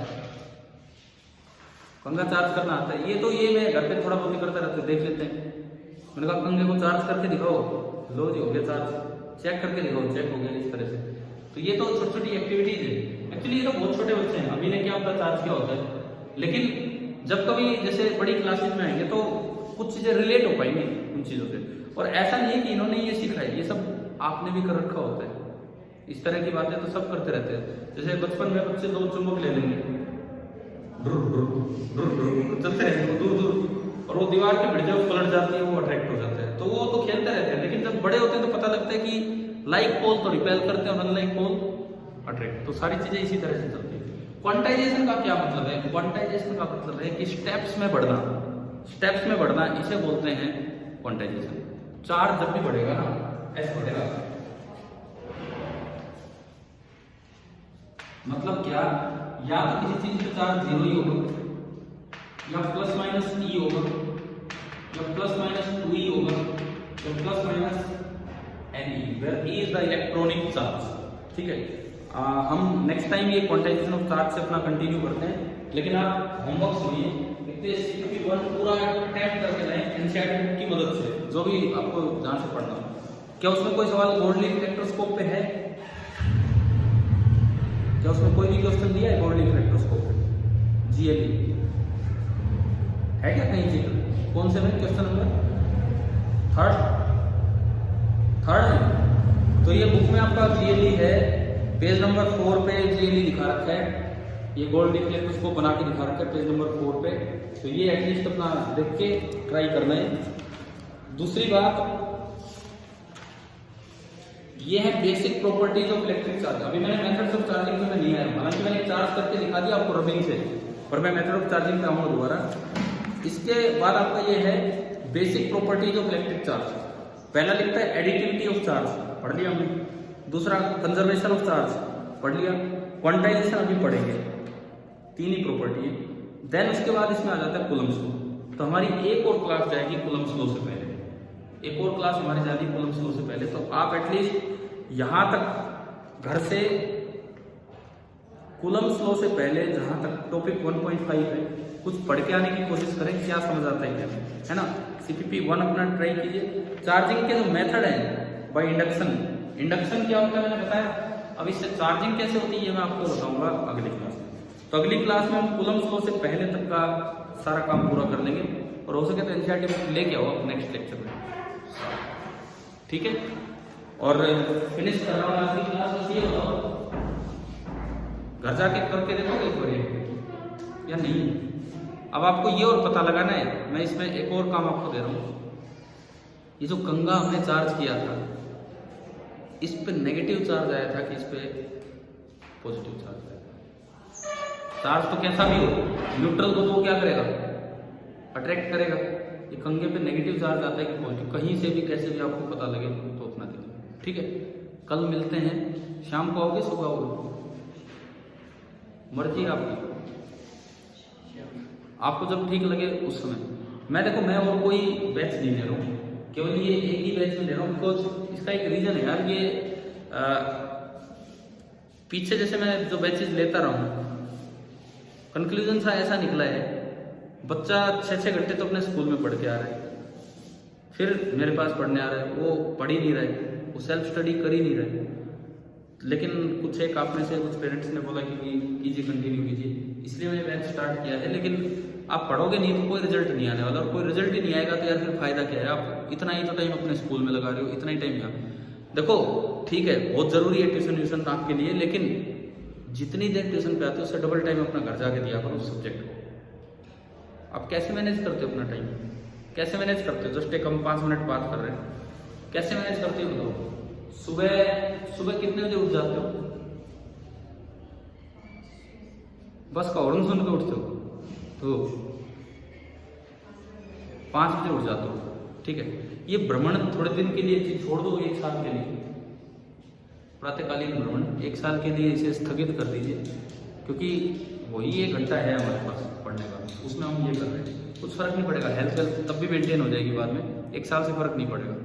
आपको इन 24 घंटों में से अपने टाइम बचाना है बहुत ही ढंग से। आपको पता है कितना ज़्यादा काम है आपके पास, 3 तो कम से कम सब्जेक्ट हैं, थोड़ा बहुत और भी पढ़ने होते होंगे कभी कभार, इंग्लिश और ये कभी कभार, तो कितना ज़्यादा काम है आपके पास करने के लिए, ठीक है। फिर ट्यूशन पे आ रहे हो, मान लो कोई बच्चा 15 मिनट पहले आ रहा है, कोई आधे घंटे पहले आ रहा है, आके साइकिल पे घूम रहे हैं कोई इधर उधर, आप नहीं, मैं वैसे इन जनरल बता रहा हूँ। जाने के बाद, बैच छोड़ने के बाद 10 मिनट तक बाहर खड़े हैं, फिर जा रहे हैं अपने घर पे, टाइम तो सारा ही वेस्ट किए जा रहे हो, ठीक है। आपको जितना स्कूल में हो जाए वो स्कूल से ढंग से करो। एक एक चीज क्यों यहाँ रिपीट करने का बोलते हो भाई, ये करो वो करो, ठीक है। अभी तक मुझे लगता है जो हम चीजें पढ़ रहे हैं, कई बार जैसे स्कूलों में क्या करते हैं, कूलम्स लॉ से ही शुरुआत कर देते हैं, तो छोटी छोटी बातें तो मिस ही हो जाती है कई बार। ये सब तो करना है, बट कम से कम साथ एनसीईआरटी टेक्स्ट बुक और ढंग से कीजिए, ठीक है। मैं भी बहुत पढ़ता रहता हूँ, मैं आपको बताऊँ, मैं केवल पढ़ाता नहीं हूँ, मैं अपना और भी काफी काम करता रहता हूँ। पढ़ता रहता हूँ मतलब ये लगा लो, इन बच्चों को साथ लेके कभी इनको कुछ सिखा दिया है इस तरह से, तो मुझे कई बार लगता है यार ये कितने खाली बच्चे हैं भाई, इनके पास सारा ही टाइम है, ये भी करेंगे वो भी करेंगे, फिर पढ़ते तब भी नहीं है घर जाके, ठीक है। मैंने अभी वो IIT JAM का पेपर दिया था, सुनो मैं आपको, तो मेरे पास टाइम नहीं था बिल्कुल तैयारी करने के लिए। वो बड़े बच्चों के लिए होता है, जैसे छोटे बच्चों के लिए IIT JEE और इस तरह से, तो बड़ों के लिए वो होता है for MSc and PhD in IIT, इस तरह से, ठीक है। तो क्योंकि मैं तो स्कूल में जा रहा था, यहाँ क्लासेस ले रहा था, एक्चुअली बिल्कुल टाइम नहीं बन पा रहा था, तो मैं उसको रिवाइज नहीं कर पाया। बट वो फिजिक्स का पेपर था, तो मैं इतना कॉन्फिडेंट था कि चलो कोई बात नहीं, हो जाएगा जैसा भी है। हालांकि उसमें हायर फिजिक्स थी, ग्रेजुएशन वाली फिजिक्स जो भी है, और उसमें मेरा तो ढंग से आराम से रैंक भी आ गया उसमें 500 के आसपास, ऑल इंडिया रैंक। मतलब अगर मैं अब चाहूँ तो IIT से PhD या MSc कोर्स मतलब कंबाइन इस तरह का ले सकता हूँ वहाँ से। तो यार आप लोग भी, तो आप लोगों के लिए ज़्यादा जरूरी है, मेरे लिए ज़रूरी नहीं था, मैं अभी वेल सेटल्ड हूँ, आप लोगों के लिए तो बहुत ज़रूरी है इस तरह की चीज़ें। मुझे लग रहा है बहुत से बच्चे लास्ट में ना, देखना आप ही नहीं और भी पूरी क्लास में घबराएंगे जिस दिन पेपर वाला दिन आएगा ना, बहाने आएंगे। आधे बच्चों की तबीयत ही खराब हो जाती है लास्ट में, कई बार देख लिया मैंने, तो बहुत से बच्चों की तबीयत खराब हो जाती है, पेपर से 1 महीने पहले तबीयत खराब होने लगती है, पेपर वाले दिन तो एक्सट्रीम बुखार आ जाता है, फिर वो ठीक हो जाता 2 दिन बाद। कईयों के केस में ऐसा देखा है। तो इतना कॉन्फिडेंस बनाओ ना कि पढ़ोगे तभी आएगा कॉन्फिडेंस, और किसी तरह नहीं आ सकता है। आप एक काम करो, आज आप फ्री हो घर जाके, फ्री हो ना बिल्कुल, कूलम्ब्स लॉ से पहले तक का एक एक पॉइंट पढ़ लो यहाँ से, कूलम्ब्स लॉ से पहले तक का क्वांटाइजेशन भी पढ़ लो वहाँ से, ठीक है। लाइन टू लाइन रीडिंग करो एक बार, क्या है क्या नहीं। CPP नंबर 1 जो आपको दिया है ये पूरा अटेम्प्ट करके देखो, या और कुछ नहीं, आप 3 घंटे इकट्ठी एक सीटिंग बनाओगे 3-4 घंटे की, तो आप में अपने आप कॉन्फिडेंस आएगा कि हाँ हम पढ़ सकते हैं। खाली फिजिक्स नहीं, आपके पास मैथ्स भी है, केमिस्ट्री भी है, बायो भी है, तो आपके और सब्जेक्ट उनमें भी टाइम दो। मतलब अभी देखो 9:15 बजे हैं, ठीक है, आप घर पहुंच जाओगे, फ्री हो लोगे आराम से 10 बजे तक, तो बहुत ही आराम से, ठीक है। 10 बजे बैठ जाओ, टाइम देख के मत बैठो कि मुझे अब इतने बजाने हैं, इतने नहीं बजाने। आपको ये जैसे जाते एक बार फिजिक्स के लगे होते हैं, line to line reading, pencil लो, अंडरलाइन करो, साइड में मार्जिन है मैंने कहा उसमें कुछ लिखना है लिखो। आप 2 घंटे का टारगेट रखो वैसे, बाकी फिक्स मत करो 2 घंटे, यूँ को मुझे वहाँ तक पहुँचना है जहाँ कूलम्ब्स लॉ स्टार्ट हो रहा है 1.6 जहाँ आएगा वहाँ मैं रुकूंगा, उससे पहले सॉल्ड एग्जाम्पल भी वो भी करूँगा। मान लो आपके बज गए 12 बज गए, 11:30 बज गए या 12:30, जो भी बजे, आप पूरा करके टाइम देखो, अपने आप पता भी नहीं लगेगा कैसे 2 घंटे निकले। थोड़ा सा एक लंच ब्रेक हुआ आपका, ठीक है, थोड़ा सा लंच ब्रेक हुआ, भाई कितना खाओगे, थोड़ा बहुत ही तो खाना होता है, कितनी देर लगेगी, 15-20 मिनट लगेंगे। उसके बाद नेक्स्ट सीटिंग अपनी बना दो अगला सब्जेक्ट लेके, किसी को मैथ्स है तो मैथ्स, बायो है तो बायो, कम से कम 2 से 3 घंटे लगातार कंटिन्यूस सीटिंग दो आज, ठीक है। शाम हो जाएगी, ये छोड़ दो थोड़े दिन के लिए खेलना, 1 साल की बात है, टाइम नहीं है खेलने का, ठीक है। शाम हो जाएगी, कोई बात नहीं, थोड़ी देर ब्रेक लेना है ब्रेक लीजिए, कुछ भाई टीवी वगैरह देखना है, मोबाइल मत देखो, टीवी वगैरह देखना है वो इस तरह से, ठीक है। उसके बाद डिनर अगर आपका होता ही, मान लो पता नहीं घर घर की बात है अलग अलग, अगर आपके घर में होता ही 9 बजे, तो 9 तो यार 9 बजाने के चक्कर में 3 घंटे खराब कर दोगे, यूँ सोच के कि डिनर के बाद पढ़ूंगा। हाँ अगर किसी के घर में 7-7:30 हो रहा है तो बात अलग है, नहीं तो डिनर से पहले एक और सीटिंग ली जा सकती, और सोने से पहले एक और सीटिंग, ऐसी कम से कम आपकी 4 सीटिंग आज अगर पढ़ने की बनती है। और एक जो भी पढ़ा उसको फिर 15 मिनट लास्ट में रिकॉल किया करो कि क्या पढ़ा है क्या नहीं। एक दिन तो करके देखो, ऐसा मुझे नहीं लगता आपने कभी किया होगा इस तरह से, एक दिन तो करके देखो, अरे आप में इतना कॉन्फिडेंस आएगा, कल जब स्कूल जाओगे ना अपने आप आपका मन पता नहीं कैसा हो रहा होगा, वाह भाई वाह कितना ज़बरदस्त काम, एक ही दिन में इतना ज़बरदस्त काम हो जाएगा। इससे फर्क नहीं पड़ेगा कि स्कूल का होमवर्क पूरा हुआ कि नहीं हुआ, इससे फर्क पड़ेगा कि आप 8 घंटे 10 घंटे पढ़ के गए, तो आज नहीं हुआ कोई नहीं, आगे आप पूरा भी करेंगे काम। आज नंबर नहीं आए लेकिन आगे नंबर भी आना स्टार्ट हो जाएगा, ठीक है। अब मैं आज आपकी अभी क्लास लगाई है, कल शाम को मैंने ऑफ की थी आपकी क्लास, रीज़न था सर आ गए थे, तो थोड़ा हमारा डिस्कशन चल रहा था इसी मामले में, और लगभग 6:30 बज गए उसमें। लेने को मैं वो क्लास ले भी सकता था, आपको बैठा देता आधे घंटे, बट फिर मुझे लगा पता नहीं कब तक क्या चलेगा, तो लेकिन वो भी एक बड़ा हेल्दी सा डिस्कशन था। तो थोड़ा सा अपने काम को पॉजिटिव वे में टाइम को लेके चलो इन चीज़ों को। 1 साल तो बहुत ज़्यादा बड़ा टाइम है, कुछ भी हो सकता है 1 साल में। मैं कह रहा मैं अभी जैम को वैसे ही देने चला गया था, मेरी कोई तैयारी भी नहीं थी जस्ट, लेकिन पेपर में मैंने 3 घंटे इतना कॉन्सेंट्रेट किया, उसी में मैं लगा रहा जो भी चीज़ें आ रही हैं सामने, ठीक है। और उसमें इंडिया लेवल पे 500 के आसपास रैंक आई है, जो भी है। मैं नहीं कह रहा कि भाई बहुत अच्छी रैंक है, लेकिन फिर भी एक ठीक ठाक सी वो है। तो अगर आप लोग तैयारी करें, आप ये बताओ, आप अगर IIT JEE में कौन कौन बच्चा है नॉन मेडिकल का, आप तो अगर IIT JEE में आपकी 500 रैंक आ जाए तो यहाँ डीजे बजाने लग जाएंगे लोग, स्कूल वाले भी, घर वाले भी, मोहल्ले वाले भी। देखा है कोई 500 रैंक का भी बच्चा नहीं मिलता जल्दी से अपने आसपास, मुश्किल से सेलेक्ट हो रहे होते, मुश्किल से रैंक नीचे हो रही होंगी। तो ये तो हो सकता है अगर आप आज से ही ये बदलाव कर देते हैं तो। और कितने बच्चों का मूड आज जाके कुछ ऐसा करना है, 4 नहीं 3 सीटिंग तो हम दे, 3 सब्जेक्ट बताओ, 3-3 घंटे की, 2-2 घंटे की, कुछ तो बनाए कुछ तो, ठीक है। आपने नहीं किया तो ठीक है। दूसरी बात, उसमें टाइम पहले फिक्स मत कर लेना। कई बच्चे टाइम टेबल बना लेंगे, 2 घंटे मुझे ये पढ़ना है, 2 घंटे ना, यार वो गलत है। गलती क्या है, आप अगर यूँ सोचोगे कि मैं 10 से 12 तक फिजिक्स पढ़ूंगा, तो आपका ध्यान घड़ी पे रहेगा, 12 नहीं बज रहे, 12 बजे तक पढ़ दिए, 12 नहीं बज रहे, उसको छोड़ो। आपका यूँ ध्यान है ना, मुझे टॉपिक कॉलम्स लो जाएगा वहाँ रुकना है, 12 बजे और 11:30 से 12:30 वो खत्म होने पर ही टाइम पे ध्यान देगा। लाइन टू लाइन रीडिंग करके देखो एक बार, ठीक है। कल मिलते हैं फिर शाम को 6 बजे। बुक सभी लेके आना NCERT, कल वाली क्लास में और कूलम्ब लॉ नहीं आएगा, उसके बाद अगली क्लास में कूलम्ब लॉ से हमारा स्टार्टिंग हो जाएगी। ठीक है, सही।